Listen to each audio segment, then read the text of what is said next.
Halo semua, perkenalkan saya Selina Saragih dengan NIM 2243311041. Saya dari kelas PBSI Reguler E 2024. Nah, baik teman-teman, di video kali ini saya akan menjelaskan satu materi sintaksis, yaitu frasa dalam bahasa Indonesia. Baik teman-teman, langsung saja kita masuk ke pembahasan pertama, yaitu pengertian frasa. Nah, apa sih itu frasa? Frasa adalah satuan gramatikal yang berupa gabungan dua kata atau lebih yang memiliki makna dan bersifat non-prediktif. Nah, artinya tidak bisa membentuk kalimat sempurna. Frasa menduduki satu fungsi dalam kalimat, bisa menjadi subjek, predikat, objek, atau keterangan. Selanjutnya saya akan menjelaskan ciri-ciri frasa. Ciri yang pertama yaitu terdiri dari dua kata atau lebih.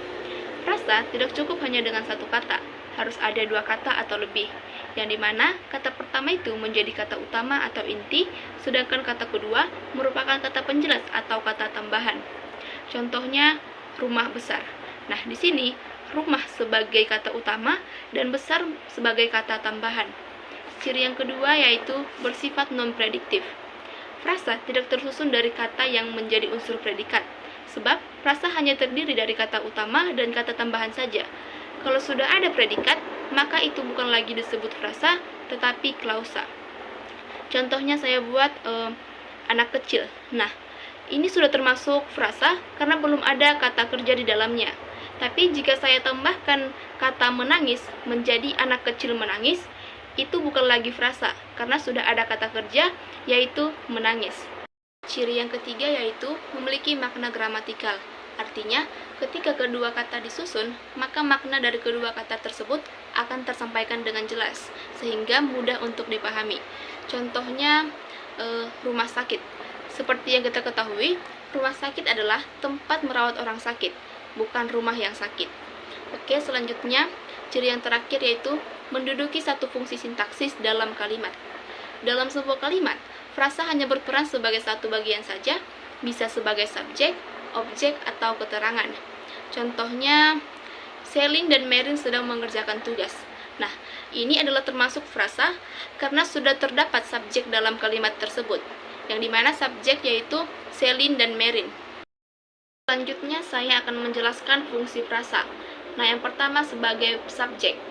Frasa dapat menempati posisi subjek dalam kalimat, artinya frasa bisa berperan sebagai pelaku atau orang yang melakukan suatu tindakan. Contohnya, anak kecil itu bermain di taman.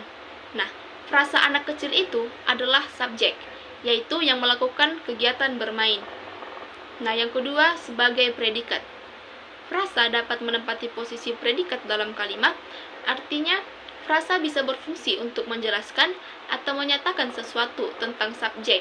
Contohnya itu, dia adalah seorang penulis terkenal. Nah, frasa seorang penulis terkenal berfungsi sebagai predikat karena menjelaskan siapa atau apa subjek dari kata dia itu. Nah, yang ketiga sebagai objek. Frasa dapat menempati posisi objek dalam kalimat, maksudnya frasa bisa menjadi bagian yang dikenai tindakan atau menjadi sasaran dari predikat. Contohnya, ayah membeli seikat bunga mawar.